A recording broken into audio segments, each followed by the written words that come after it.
Welcome back to the Running Explained podcast. Hi, I'm Coach Elizabeth, and I'm here to break down the science of running in a way that actually makes sense. Whether you're training for your very first race, aiming for a new PR, or just trying to be a more balanced runner, this podcast is your go-to spot for all things running. At Running Explained, running is more than just about logging miles. It's about becoming the best version of you.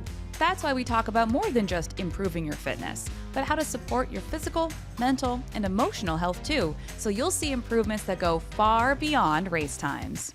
And if you're looking for more support, I've got you covered. Whether you're interested in one-on-one coaching, following a structured training plan, or joining our supportive group coaching, I've got options to meet you where you are and help you level up. Ready to dive in? Let's go.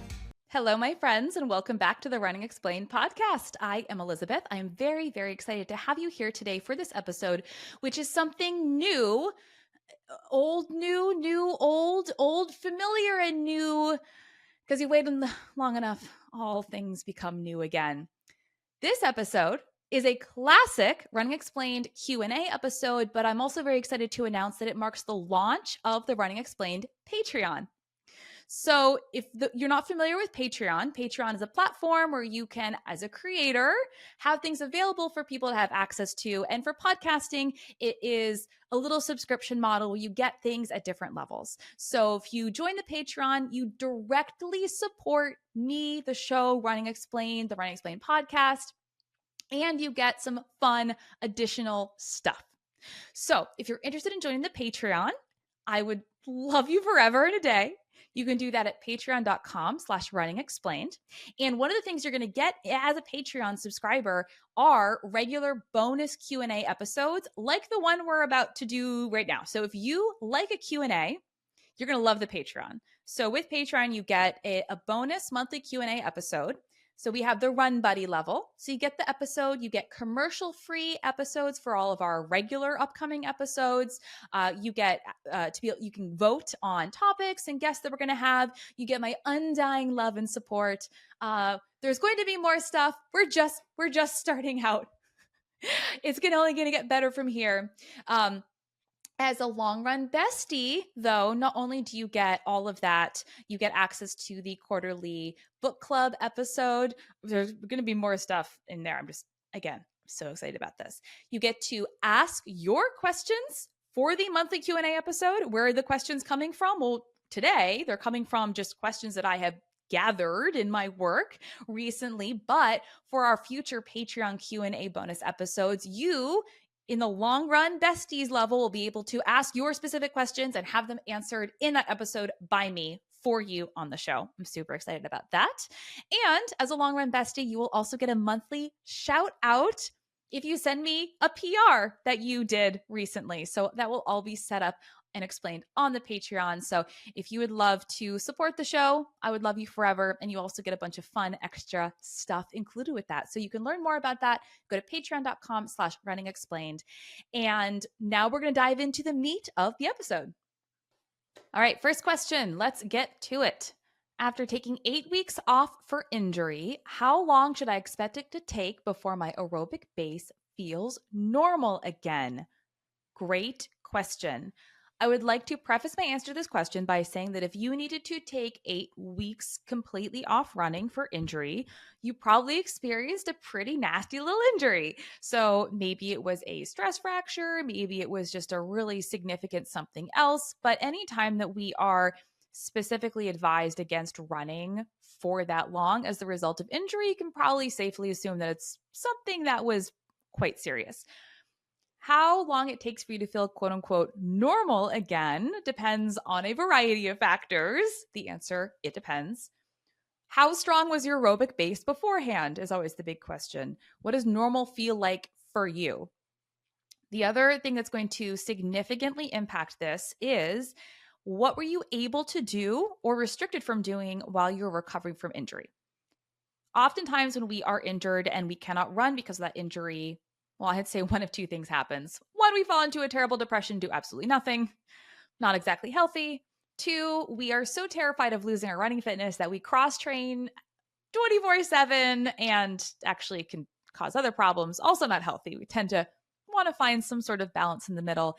Everybody's injury and rehab process is going to look different. But if you were able to stay reasonably active through cross training, whether that was some sort of cardiorespiratory, hiking, or not, well, if you were that injured, maybe not hiking, swimming, elliptical, biking, something, rowing, if you were able to lift weights during this time, as we talked about in an episode on how long does it take to actually lose fitness, if you are able to do any sort of exercise as opposed to not doing exercise, that you are going to lose less fitness and you're going to maintain more of what you have. So you're going to lose it more slowly and you're going to maintain more of what you have compared to if you were fully sedentary. However, there are absolutely situations where you need to be fully sedentary for your recovery.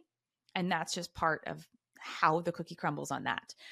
But let's say that you were nothing for 3 or 4 weeks and you were able to start including some cross training back, and now you are cleared to run. I would assume being out for 8 weeks, you're not cleared to return to the exact volume you were running before you got injured. So if you were running 35 miles per week before you got injured, taking 8 weeks off and then returning to 35 miles per week is a great way to get re-injured. That's not going to be how you return. You are likely going to return to a lower volume and then work your way back up from there. So how long it takes before you feel quote unquote normal at your aerobic base comes down to your actual like aerobic fitness, like how you feel, and then also how much volume you can handle. The completely unscientific kind of rule of thumb is that it takes about twice as long to gain your fitness back from the period that you took off. Again, totally unscientific. I feel like this helps us get a little bit less squirrely about, oh my gosh, I've lost all this fitness. Now, obviously, if you took a year off, we start to, see, well, take a year off, take 2 years to get back. Actually, it kind of makes sense, I guess. Yeah, again, totally unscientific. If you were out for 8 weeks, it's probably going to take about 16 weeks for you to start to feel like, okay, I'm feeling really back to myself as an athlete. The most important part of injury recovery, though, is that you don't try to rush the process. You don't try to get greedy. You don't try to get back to where you were as fast as possible. You can only train to your weakest link. What does this mean? It means that you are only as strong as your weakest link. You can only train to your least ability. What does this mean? Let's say that I have a really cranky left hip flexor. It sucks. I actually don't. I'm lucky enough not to have hip flexor issues, knock on wood.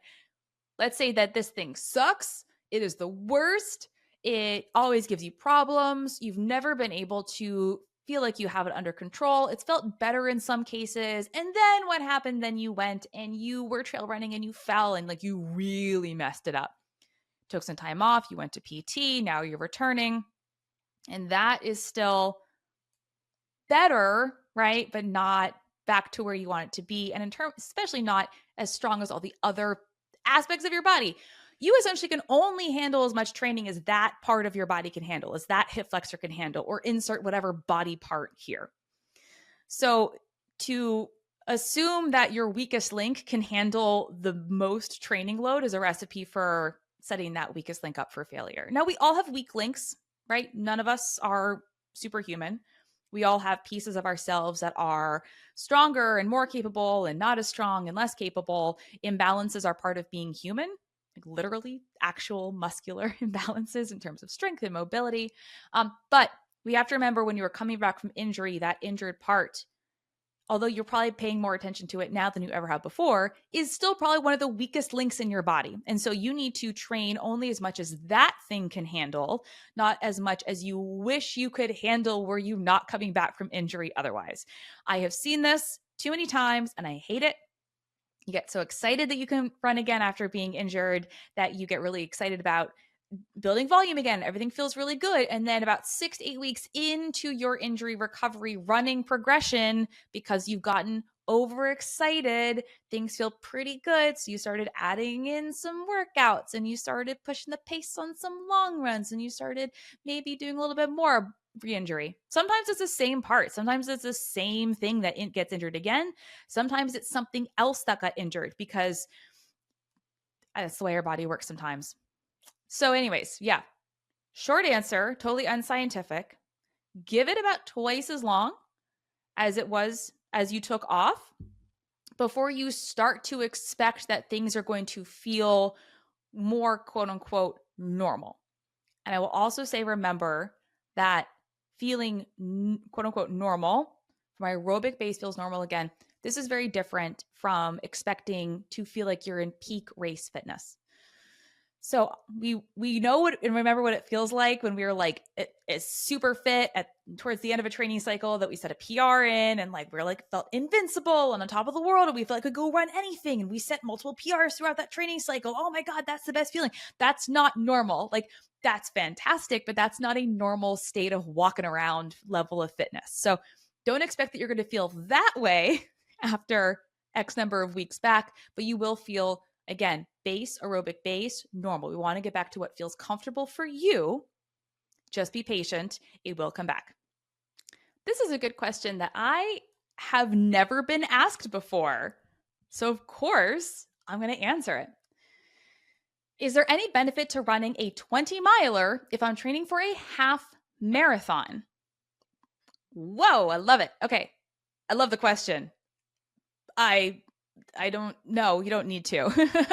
So 20 mile long run. 20-mile long run is typically thought of as something that is an essential component of marathon training. It is not. There are many ways to train for a marathon that do not involve running a 20-mile long run. That's an entirely different question. This question is it worth it? Is it going to be helpful for me to run a 20-mile long run in my half marathon training, which a half marathon, only 13.1 miles. 20-miler, significantly longer than that.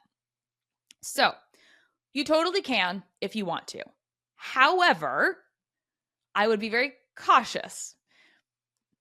You sound like an overachiever, and I mean that in the best way possible. Trust me, I also like to be very prepared for the things that I do, but you do not need to run a 20-miler in half marathon training to be prepared. And in some cases, actually might not be beneficial in the way that you're thinking. You are getting plenty of a training stimulus in your typical half marathon long runs. Now, if you're asking about a 20-miler, I'm going to make an assumption. You're probably somebody who's already comfortable running longer than 13 miles. Maybe not. In that case, the answer is definitely do not run 20 miles in half marathon training for a long run. But let's say that you're consistently comfortable doing over distance long runs. An over distance long run is when you have a long run that is longer. It's over the distance of the race that you're training for. So an over distance long run for half marathon training would be any long run that's over 13.1 miles. It is very common for people who are in moderately to moderate high to high volume training for a half marathon to have over distance long runs. You don't need to be an elite runner. If you're running 35, 40 miles per week, you can totally handle an over distance long run half marathon training. But typically this looks like 14, 15, I would say 16 miles. The longest long run I typically program in half marathon training is 16 miles. Can you do more? Sure. Do you need to? I don't think so. You are getting plenty of training stimulus, plenty of fatigue resistance and aerobic benefit from those regular over distance long runs. There is nothing that a 20-mile long run in half marathon training would do significantly better than a 16-mile long run half marathon training isn't already doing. And I would also be very cognizant about how much you're running leading up to wanting to run a 20-miler. So if you are the kind of person who is writing your own training and you're already running 16 or 18 miles in your half marathon training, I would say you probably don't need to run anywhere near that for your long run unless you're, I mean, honestly, like I guess you could run 18 miles. Like you're talking about time on feet, right? So, if you're slowing down 7-minute pace for 18 miles, like sure, you could do that. It's probably not going to take you too long. I mean, still a long run. It's not hours and hours on your feet. If you're somebody who's running 10-minute pace, that's 3 hours for a half marathon. If your easy effort long run pace is 10 minutes per mile, you do not need to run 3 hours for a long run for half marathon training for a race that you are almost probably very likely going to finish in under 2 hours. Now, if you're somebody who is aiming to train for a half marathon that is more of that 3 or 3.5 hour range, then we would want our training stimulus to prepare you for that. But then we would not be running 18 miles. We'd be doing duration-based long runs to make sure you had enough time on feet. And so leading up to, if you were to even do a 20-mile long run and half marathon training, what are your long runs looking like that beforehand? Are you going to do a big jump? Are you running 14 miles one weekend and the next weekend you're running 20 miles with nothing in between? Probably not the best idea. If your long runs, like I said, are already getting very close to 20 miles in half marathon training, again, you totally can, but that just seems like it's overkill to me. I don't think that your long runs need to be that long in marathon training for you to run a really, truly awesome PR. We place so much emphasis on the long run specifically for marathon training for sure, but I also see this in half marathon training. And it's easy to see why. It is the most, in our minds, race-specific thing we do every week. It is the longest thing that we do, and we're going to be running these long races, and we want to make sure and prove to ourselves week in, week out that we're getting fitter, we're getting faster, we're being more prepared. We want to know we can do it. Again, what did I say? Classic overachiever. You want to be so prepared, you know it's in the bag, that you're guaranteed victory because you did all the That's not how it works. And in our pursuit of being over-prepared, what can happen to us? We can overtrain. And overtraining is not a good place to be. So you can if you want to. I don't think you need to. I think most probably normal volume over distance half marathon workouts are totally appropriate. However, if this calls to you and it's something that, I don't know, you feel like you want to try, go for it. Please remember to stay fueled and hydrated though. Please, please, please. Please, please, please. Another great half marathon question. Here we go. I ran a 2:01 half off 3 days a week of running. Do I need to run 5 days a week to go sub 2? First off, congratulations. Second off, I totally understand exactly how you feel. So close, so close. Please do not nitpick or beat yourself up. When you get that close to a goal, I know it's not what the clock says, but you are effectively had that fitness to achieve a sub 2. Again, I know it's probably not what you want to hear. You wanted to have actually done it because, yeah, 2:01 is different from 1:59, 9:59. But in that margin over a race, especially as long as a half marathon, it was likely just a little combination of factors that you didn't have any control over. Your fitness was already there. So the answer to your question is no, you do not. I would say you came to me and you asked me, you're like, hey, Elizabeth, here's why I am. Here's what I just did. How much should I run in my next training cycle going forward? Because I really want to get that sub 2 goal. I would ask you, well, how did you feel running 3 days per week? How'd that work for you? What else did you do during your week? Are you lifting weights? Are you cross-training in any way? How busy are you? How much sleep do you get? How did you feel in general? Do you feel like you want to run more? That's always the thing. Do you want to run more than that? You don't have to. 3 days a week for half marathon training, I find is a very good place for most runners, especially if we can get a little strength training and maybe a cross-training session in there as well. Yes, you can always do more. Sure, if you're an endurance junkie, you want to do 16 hours a week, absolutely go for it. However, a lot of us are very, very busy. Maybe you do want to run more, you don't have time. Maybe you don't want to run more. You're like, I'm actually good with 3 days per week. I just really want this goal and I'll do whatever it takes. So if I need to run 5 days per week, I will make that happen. First off, if you're comfortable, if you're currently or have been running 3 days per week, I do not want you to jump to 5. So if you did want to add a day of running per week, I would say try 4. Try 4 days per week and see how you feel. Just add one more day in this next training cycle. It's going to be an easy day because when we add another day of running in our week, what does that day always look like? It is short and it is easy. When we add another day of running in our week, we do not add another workout. What did I say previously? The best way to increase your running volume is to add more easy running. So you would add another day of running that is an easy effort, shorter run, usually a weekday run. And then I would say you just kind of need to do what you did all over again. We do not need to make every single training cycle harder to continue to improve. Oftentimes, even when your fitness has changed, you can repeat a training program again and continue to improve, assuming the overall volume is enough for you. So if you're already looking at 30, 40 miles per week, you probably don't need, and probably that would be hard off 3 days per week. I know we're having a different conversation here. You probably don't need to do more than that. And if you've gotten so close to 201 off 3 days of running per week, you just need to do it again. The best way to keep getting faster is just to keep doing the things you've already been doing and just keep doing them. Over time, we do want to make them slightly harder.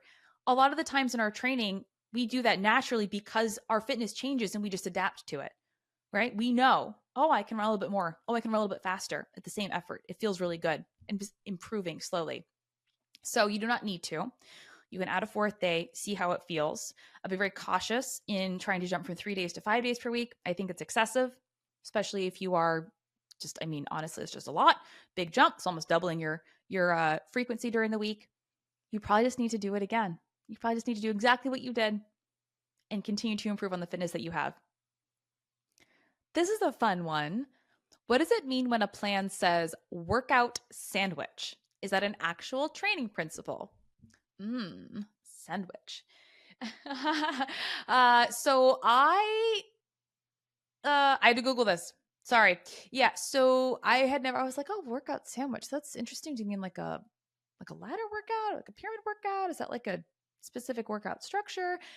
What I think this is referring to the basic structure of a workout. I want to back up here for a hot second and say that in running terminology, in distance and endurance training terminology, a workout is a very specific kind of run where you might think, well, all runs are workouts, right? Even running easy is a workout. Like I go to a gym, I do a workout, I go for a run, that's a workout. In running parlance, a workout is a very specific moderate or high intensity session with a goal. It's not an easy run. Like easy runs are not workouts. I know. They are, but they aren't. They're not workouts in the way that we use the terminology of a workout. So a workout, in this situation, a workout sandwich is referring to the structure of when you do a workout, you have an easy effort warm up, typically 15 to 20 minutes. And then you have the cool down, 5 to 20 minutes. It depends on a lot of things. And sandwiched between that is the meat of the workout. So your bread is the warm up and the cool down. And the middle of the sandwich is the actual session that you're doing, like a speed workout or goal pace intervals or a tempo run, sandwiched in between your warm up and cool down. So that is a workout sandwich. And anytime you see a workout written somewhere and it does not specify warm up or cool down, it's implied. It's always there. It's just not specifically and explicitly stated all the time. So I know for my training plans, when I like one of the pre-written plans, if you followed one of those, you might see something like, 3 by 10 minutes at lactate threshold with 2 minutes of recovery jog. That's not the whole, you got to warm up first and then you got to also cool down, right? It's a little bit different for long run workouts. Long run workouts are long runs that have stuff in them, contain more than just go run, comfortable, easy effort. And so with a long run workout, typically the meat of the workout is positioned much later. Like let's say that you're doing 14 miles with 2x2 at half marathon pace. So what is this? 14-mile long run. And in those 14 miles, we are doing 2 times 2 miles at half marathon pace with some recovery in between. So this is not where you would do the workout sandwich of, well, I'm running 14 miles, so I'll do 20-minute warm up and I'll 2x2 miles at half marathon pace, and then I'll do the rest of it at easy effort. With a long run workout, and it depends on how it's written and who is writing it and what the purpose of the workout is, typically the meat of the long run workout sandwich is much deeper into the workout. So you might do something like 6 miles easy before you do the 2x2 at half marathon pace. Some long run workouts, you don't do anything until the end. Like most of the run is easy. And then at the end, you might do a progression, fast finish, goal pace, something like that. So slightly different for a long run workout, but a workout sandwich is the classic easy run warm up, meat of the workout, easy run cool down. Boom, there's your sandwich. Is my zone 2 heart rate different in summer, in the summer heat versus cooler temps, or should I keep using the same number? Great question. You might be asking this because you've noticed that when it gets hot out, you have to slow way down to keep your heart rate, if you're using accurate heart rate zones and observations and measurements in your training, huge caveat there, in order to stay in those zones. So I understand wanting to, like, hey, do I really have to do this? Do I really have to slow down this much? Like, really? Do I really have to? Yeah, you probably do. Yeah, there is some, I would say, not some wiggle room. I don't want to put it that way. What we're doing is using things like heart rate in this situation. This is a question about heart rate, so we'll answer it as a question about heart rate training in the context of this question. When you're using heart rate as a metric in your training, it is still something that is a guide. It's not your God. You don't know for sure every single day that when your heart rate is exactly this, exactly that is happening. Even if you've had it lab tested, it is the more accurate the measurement, the more helpful the metric, but it is still intended to guide us into the right direction. And in my observation, to keep us honest, especially on the easy days. And so it is very frustrating to feel like you're doing all the right things and you still have to slow down so much, even when your heart rate's like 5-7 beats per minute higher and it's hot out. It still feels pretty okay, right? So here's the thing. Going back to those physiological thresholds, like, they are what they are. There are things that can impact them. Yes. Not only are they trainable attributes, your aerobic threshold and your lactate threshold are trainable attributes, and a trainable attribute is something that you can improve through training. That's exciting. But they're also impacted by other things like fatigue and heat. And essentially what happens is that you hit those physiological thresholds more quickly in the heat, as reflected in your heart rate and your effort. So that's kind of what's happening. There's a really great graphic in a gigantic article on heat tolerance and heat acclimation in endurance athletes. I did a 2-part series on it last season, in season 4, Training the Heat part 1 and 2. And it's very interesting. It looks like essentially it looked at and had displayed your thresholds like in normal temperatures, and it had it was in blue, and then it had where your thresholds are when it's hot out and they're lower. Like, everything just kind of shifts over. Your lactate threshold is lower. I mean, you hit it more easily. Your aerobic threshold is lower, so you hit it more easily. So your heart rate is telling you the truth. You are hitting that threshold more quickly in the heat. You do not need different numbers.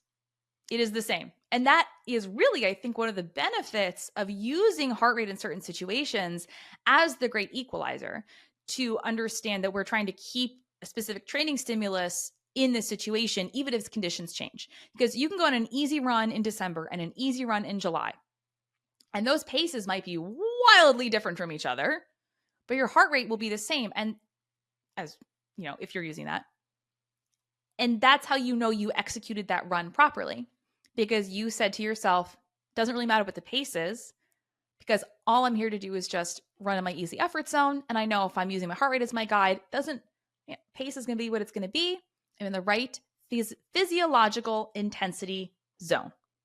So you do need to use the same number if you are using heart rate in your summer and your winter training. But again, you do need to make sure that it's set up for you accurately, and you're not assuming that a bunch of things that your watch says to you are correct without validating them, field testing them, having them done in the lab. If you need help with this, we can always do a coaching consult. I do a lot of coaching consults with heart rate zones. Super fun. It's a very helpful tool. I think it really is, especially if you live in the South. I have been stuck at the same 5K pace for a year. What kind of training stimulus am I probably missing? Now, In future episodes where we have our Patreon Q&A, I will hopefully be able to get a bit more information from the question asker, because I have follow-ups. I want to know, what is that pace? How long have you been attempting to break this PR? What does your history in the 5K look like? What does your training history in general look like? What are your PRs in your other distances? So that matters. What does your training look like? But to answer this question based on what I typically see, first off, as adult recreational endurance runners, we don't often spend a lot of time training for 5Ks, which, I don't know, depending on your philosophy on this, is either a nothing burger or not a great thing, because 5Ks are not only, well, yes, they're hard, but they really test your fitness in a different way. Anybody who's raced a 5K knows it is a special kind of suffering. And anybody who's raced a 5K well knows that when you nail it, you feel incredible. But there's nothing more frustrating than feeling like you are going through that full on 100% all out effort of racing a 5K, and you keep doing it and you keep doing it and you keep doing it, and you're not getting better. You're not getting faster. You do it in different conditions, hilly course, flat course, hot weather, cold weather, can't get faster. What is going on here? Oftentimes, like I said, what do I commonly see in this situation? Commonly, I see that when we are starting to fixate on a specific pace or outcome goal in a race performance, and we are not yet achieving that despite our best efforts with what we are currently doing, we tend to do too much of a specific thing, and that specific thing is goal race pace. I'm not immune to this, right? If I'm trying to run this pace, I just need to run a lot of this pace in training, so I can teach my body how to run this pace. And if I just keep pushing the envelope, if I keep trying to run, if I keep just doing a lot of goal pace work, eventually I will get it. I will get there. My fitness will improve. I will get faster. I just need to do more of it so I can teach my body what it feels like and improve my fitness at that pace. And that is important. Yeah. If you're going to try to run fast in a race, you need to run fast in training. This is true. But your race pace does not occur independently of all the other things that are happening in your body.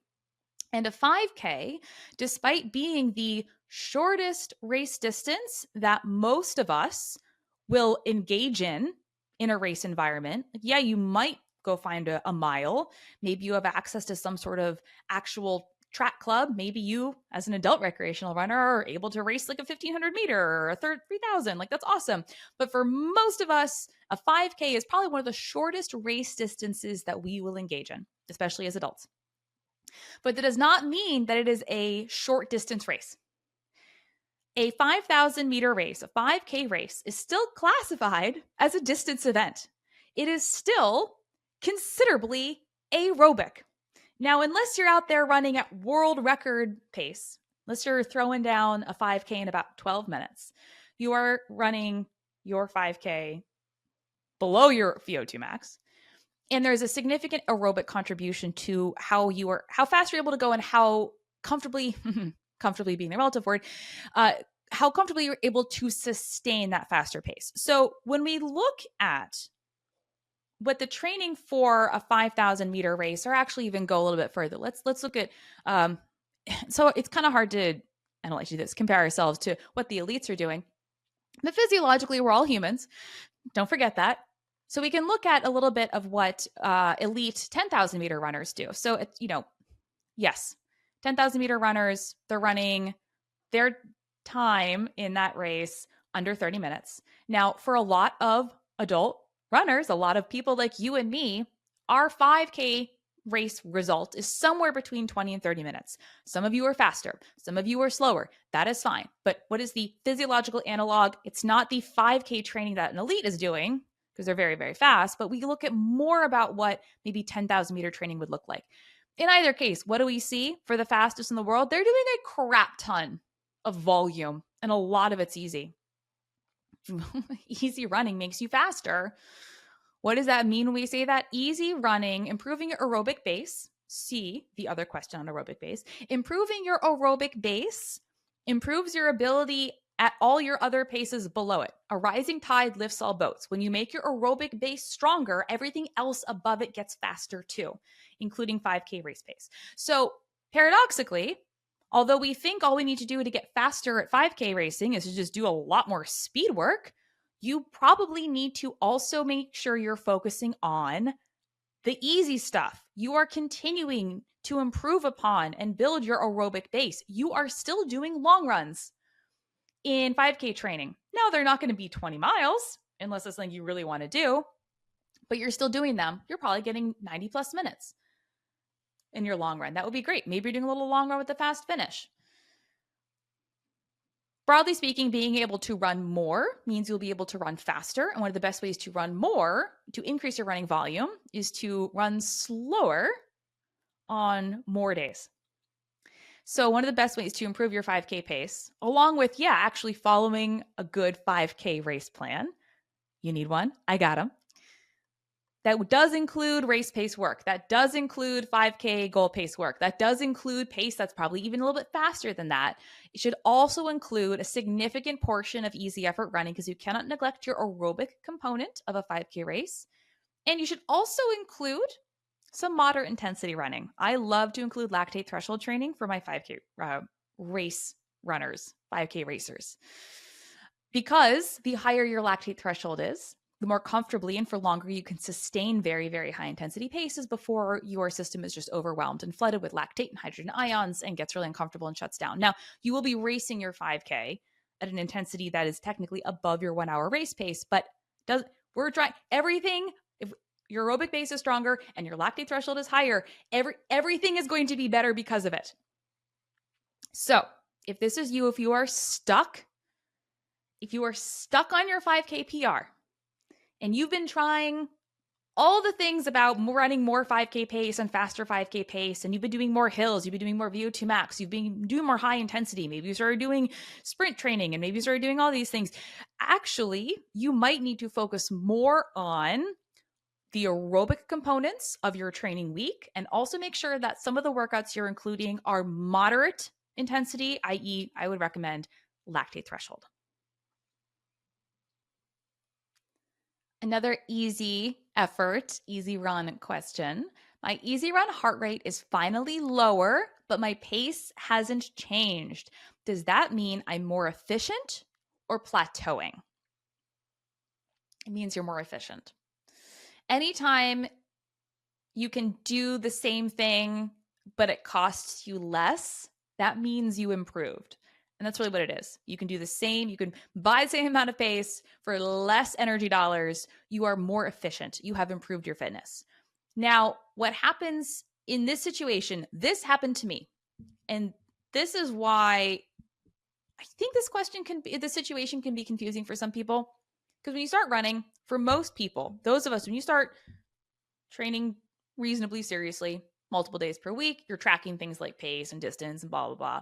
And you're looking at things like your heart rate, but you haven't really learned about easy running yet, or you don't really trust it. And so you're just running based on vibes, a lot of moderate intensity, a lot of hard intensity.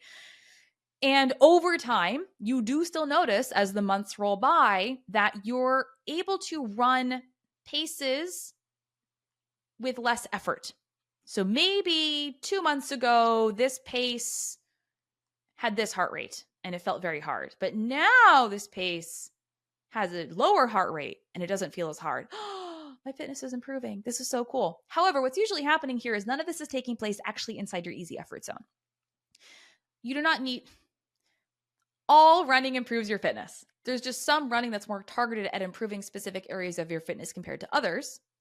And we want to make sure that when we are starting to do a lot of running, that we're not doing too much moderate and hard running, because that's not sustainable in the long run. And so what I experienced is that over 6-8 months of running, I noticed that my heart rate was lower at these paces that I was running. But I was really running the same paces because I really thought those paces were super important. I had very specific goals and I wanted to run these very specific paces. And I had this thing in my head where if I ran slower than X pace on a certain run, it wasn't a very valuable run. It didn't count as much. That if I could maintain a certain pace on a run, it meant something good. It meant I was improving, but all of these paces were absolutely within my moderate intensity zone. However, I still improved my fitness, because you can still improve your fitness just by doing things that improve your fitness, and all running improves your fitness in some capacity. But what we're looking at is long-term training balance and specific improvements in areas. And so what happens here in this situation is that we're doing a lot of moderate running. We notice our heart rate's getting lower, the same paces, but again, you think it might be plateauing. So maybe you think your heart rate's supposed to be high. So you start running faster to keep your heart rate up to where it should be. Not necessarily what you want to do, especially if we're trying to do a lot of aerobic, easy effort stuff. So all of this to say, that is a sign that your fitness is improving. However, now that you have noticed this, and now that you are excited about your fitness improving, because it's important to understand how to train intentionally. So even within your easy effort zone, you have a range, you have a spectrum, kind of high easy to like basically standing still, walking. And even in that intensity zone, even in your easy zone, which kind of can be a really big one, you might have this experience of, well, this easy pace that I've typically been running in this pace range, my heart rate is now lower. Your fitness is improving. Anytime your paces are the same, but your heart rate and your effort is lower, your fitness is improving. So again, this might be a situation you've noticed this already in your easy effort zone. I've seen it in myself and most commonly in other runners where they see this phenomenon happen when they're just doing a ton of moderate intensity stuff and it's improving their fitness. So yes, that is a sign your fitness is improving. And in order to keep your training balanced so you can continue to improve, you need to make sure that you're actually staying in those easy zones, in your easy zone on those easy runs. And I will also say, this is why pace-based training, and I do use paces with my athletes, along with other things like heart rate and RPE and all the other things. But this is why, again, kind of a plug for effort-based and not necessarily pace-based stuff, is that you want your fitness to change. And when we hyperfixate on specific paces, which can happen when we are trying to achieve a specific goal, what happens when you get fitter than that, right? You want to give yourself the best chance to perform at your absolute peak when you can. And that really comes down to allowing your fitness to express itself. And sometimes that means you're running faster than you thought you were capable of.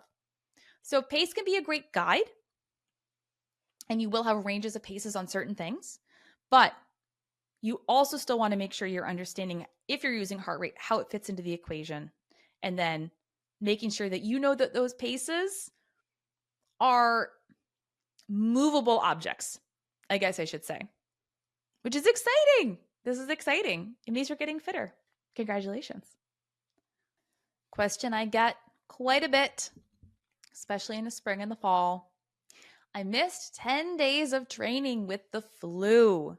Should I jump back into the plan or restart the week I left off? Oof, that's a nasty one. Yeah, you're going to get sick. You're human. At some point, you're going to get sick during a big training cycle. Yes, it sucks.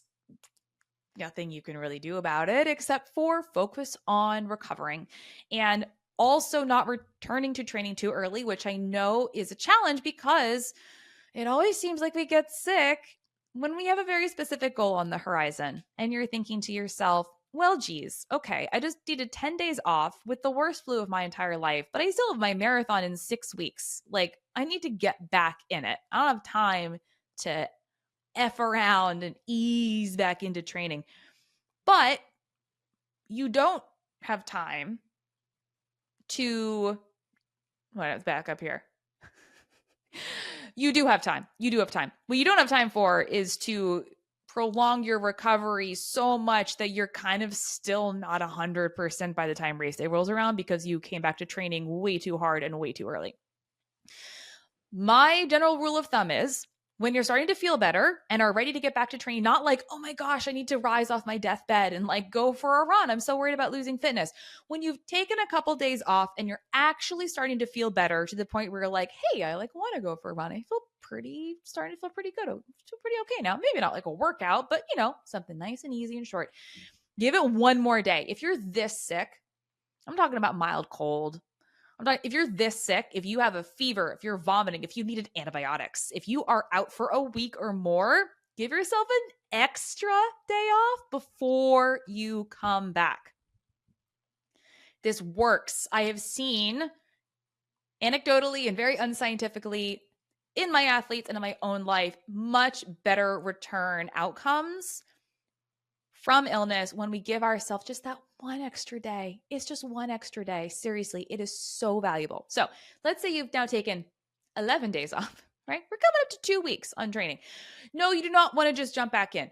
Taking that much time off or needing to take time off because of illness is very different from I was on vacation for 10 days or I just got totally swamped with work or school for 10 days and I legitimately did not have time to get out for a run. Very different from my body was in a place of, being ravaged by illness. And now I'm feeling better. And so I want to get back into training, but you're not 100%.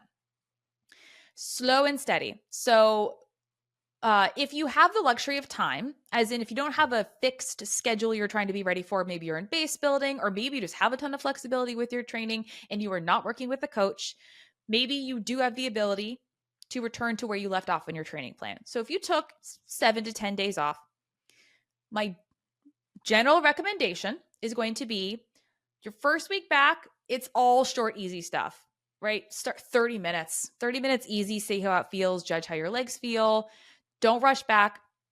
See how you feel. So you can get up to 60, 75 minutes in the long run, depending on what you're training for, maybe 90 minutes, depending on how good you feel. All easy, right? Not the full training volume that you left off.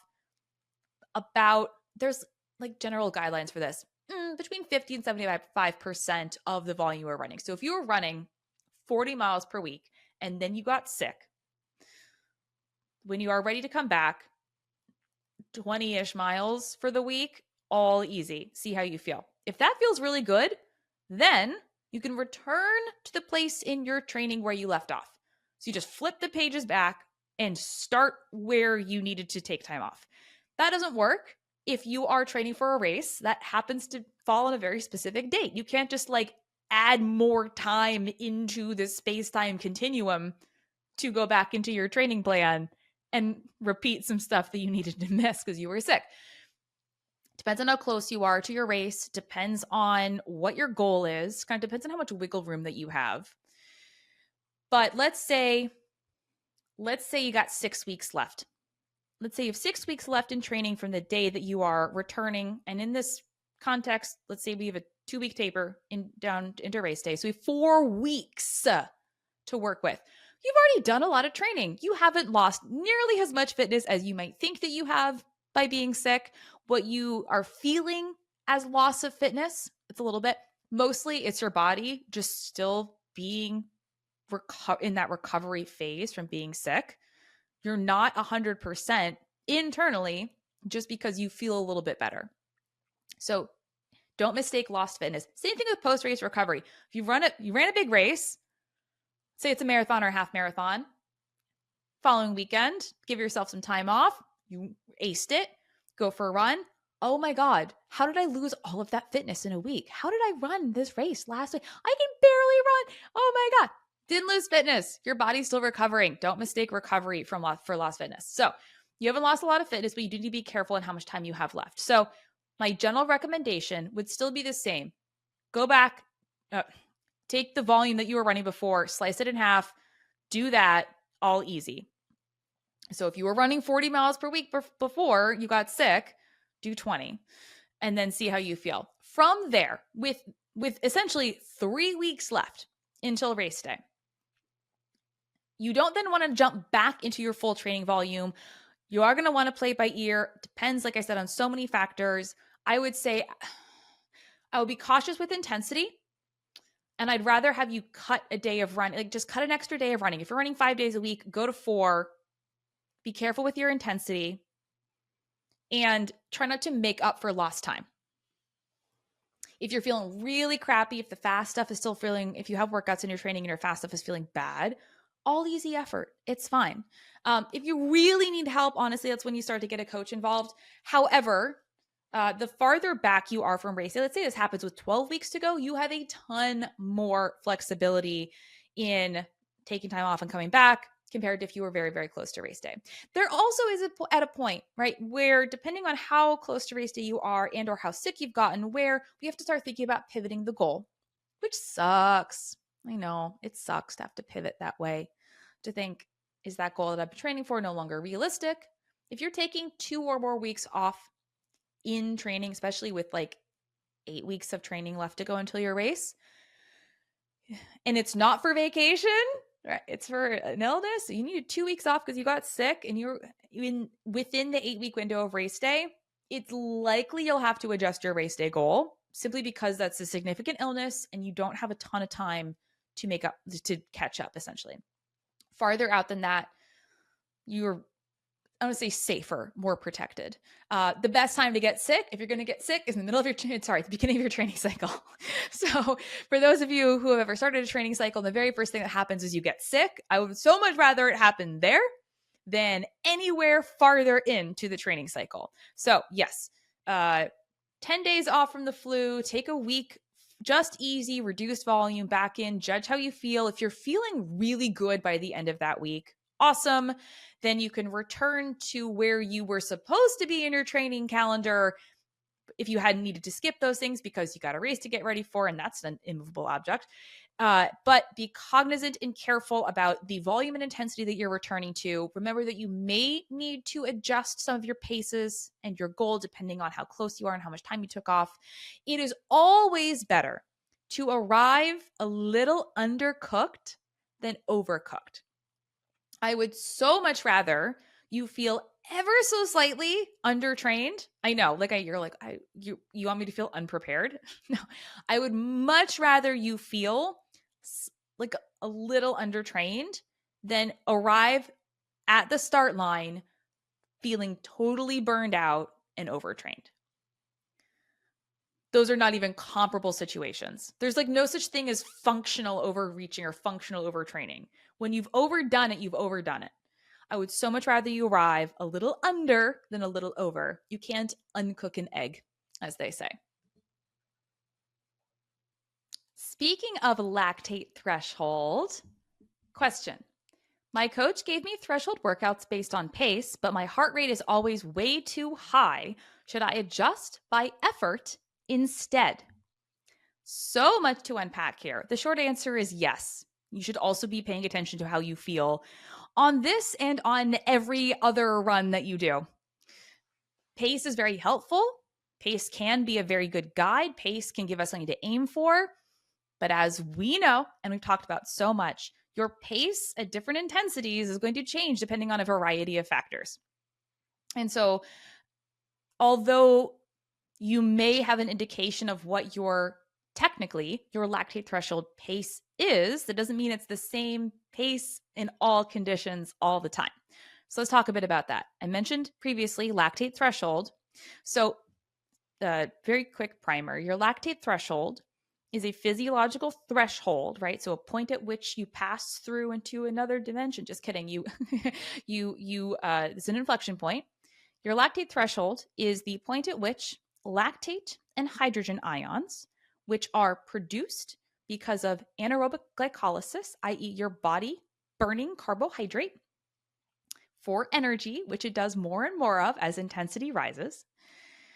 Lactate and hydrogen ions are cleared by your body through something called the lactate shuttle. So your body will shuttle excess lactate as it's produced away from the areas that it's being produced in your skeletal muscle tissue into places like your liver to be converted and used for fuel, and to other muscle cells to be used. Like you can use lactate for other things. The hydrogen ions are buffered, literally, they're neutralized to neutralize them. But your body cannot do this infinitely. At some point, your systems get overwhelmed and your body cannot keep up. Your body cannot keep up with the shuttling. It cannot keep up with the buffering. And so what happens, all of a sudden you have a significant flood of your body just cannot keep up. The amount of blood lactate, so lactate measured in your blood, and hydrogen ions just simply skyrocket. If you ever know what a hockey stick graph looks like, it's, like a kind of a line that goes up and then it just skyrockets towards the end. That's what kind of what happens with lactate and hydrogen ions. And so that's lactate threshold. And that is the dividing line thereabouts for about a 1 hour all out effort, between 45 and 60 minutes. For people who have a slightly lower level of fitness, it might be more like 45. If you've never really, if you are predisposed to not having a very strong lactate threshold in general, it might be lower. Well-trained runners might be slightly above 60 minutes, but broadly speaking, we are talking about 1 hour all out race effort, all out. If I'm going to go for an hour and I'll be absolutely exhausted after an hour, I will not be able to go one more single step. That is my lactate threshold. That effort, that intensity, that pace. And so why this matters is because as I do believe, I think it was Dr. Phil Batterson was on the show, maybe talking about this. Maybe it was Jonah Rosner on the show talking about this, is that's the inflection point from which exercise goes from sustainable to unsustainable. It's kind of like passing the point of no return. Like, yeah, you can get back, right? Once you cross your lactate threshold, you're not stuck there. You can slow down, but you are, what did I say? You're running on borrowed time, because we know that lactate threshold point, you can only be there for an hour until you're completely done. You're done after that. Your body will force you to slow down. It is an inhospitable environment for energy production. And so you are running on borrowed time once you exceed that point. With exceptional training, you can sustain an effort right below your lactate threshold for a very long time, as David Roche recently talked about when he won, it was the Western States 100, and he was in zone 3, in the middle of his intensity zone, kind of like hanging out right below lactate threshold for like hours and hours and hours and hours. Again, he's an exception. He won. Like, he literally won. He won that race. Please don't compare yourself and your physiology to him. But with exceptional training, you can spend a long time at an intensity that's just even right below your lactate threshold. But once you cross above it, the clock is ticking, running on borrowed time. So why does this matter? Because there are ways that we can estimate what our lactate threshold is without having to draw blood.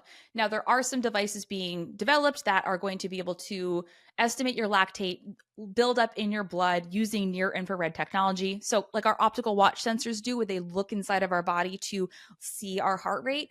They're developing technology that will be able to look inside your body with a light, shine a light inside from the wearable device and estimate what your lactate level is. Because that's how you measure where your lactate threshold is with blood tests.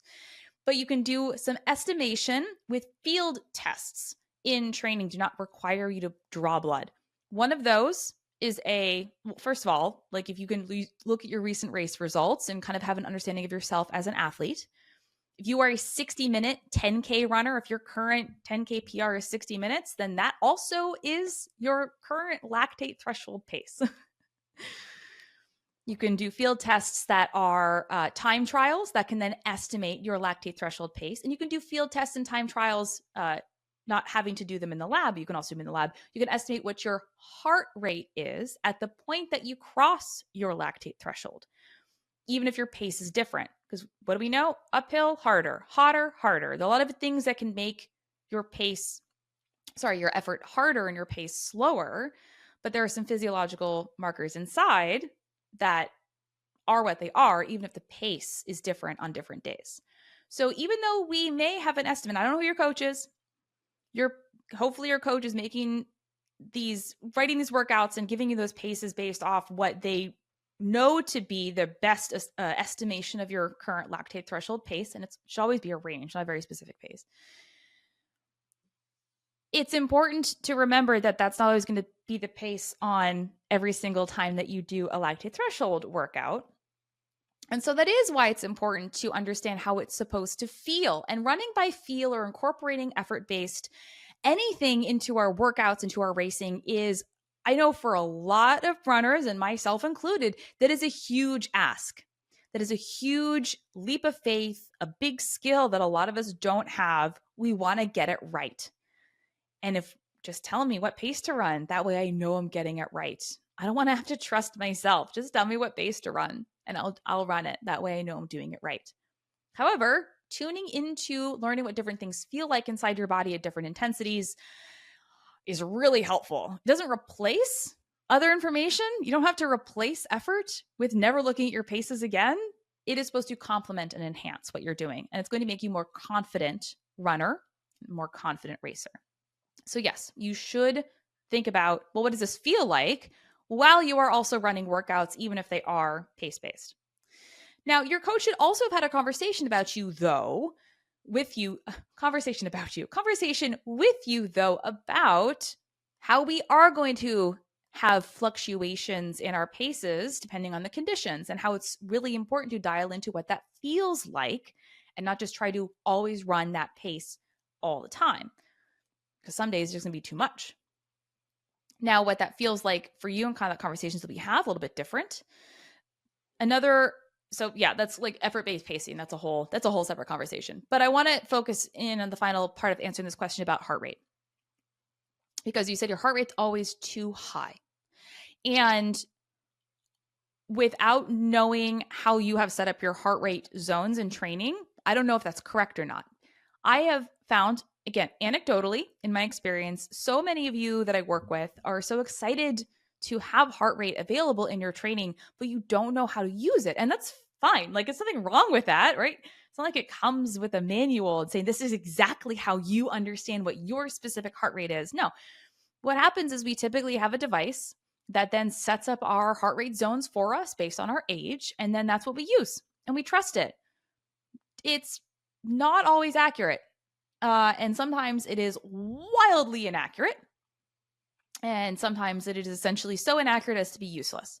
So when you say that your heart rate is always too high, do you know that? You may just not understand what your heart rate is supposed to be for you specifically around where your lactate threshold is. So that's something to keep in mind. Your lactate threshold is a hard pace. Okay, it's not the hardest pace you have. It's still a 1 hour race pace, but it's challenging. You can call it emotionally uncomfortable. You don't love being there. You can do it. You kind of always feel like you want to speed up or slow down, but you can do it, or you can hang out there for a while. You're not 2 minutes and done. But your heart rate is going to be a little bit higher, obviously, especially as you go for longer intervals or longer sustained threshold runs. Your heart rate's going to get a little bit higher. Now, if your heart rate is like upper near your max heart rate, probably too high. However, without understanding what your lactate threshold heart rate is through some sort of testing, whether that is field testing or lab testing, you don't know that your heart rate's too high. Now, maybe you do. Maybe you're listening to this answer and saying, I had it tested. I know exactly where my lactate threshold is. I had it done in a lab, and my heart rate is higher than that when I'm doing my threshold pace-based workouts as given to me by my coach. And in that case, I would say, well, you've just answered your own question because you have already acknowledged that your heart rate is above your lactate threshold when you are running the pace that your coach gives you for lactate threshold workouts. So this is a conversation that you need to have with your coach about understanding and utilizing effort and or pace ranges and or the heart rate information that you have available to you to more accurately execute your workouts.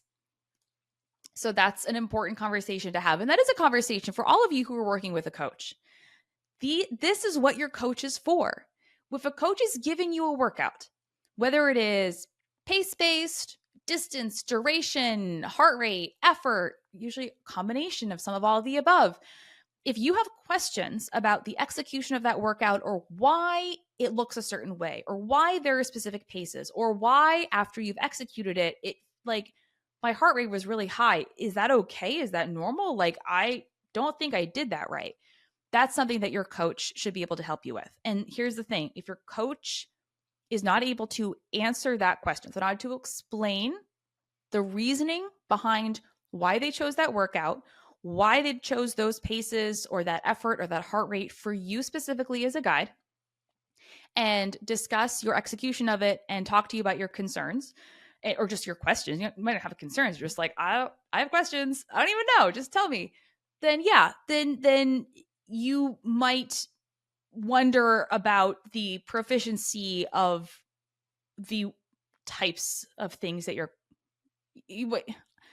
to be honest with you, if I ask a coach my question about this and they're like, No, I'm sure it's fine. Like, heart rate doesn't really mean anything anyways.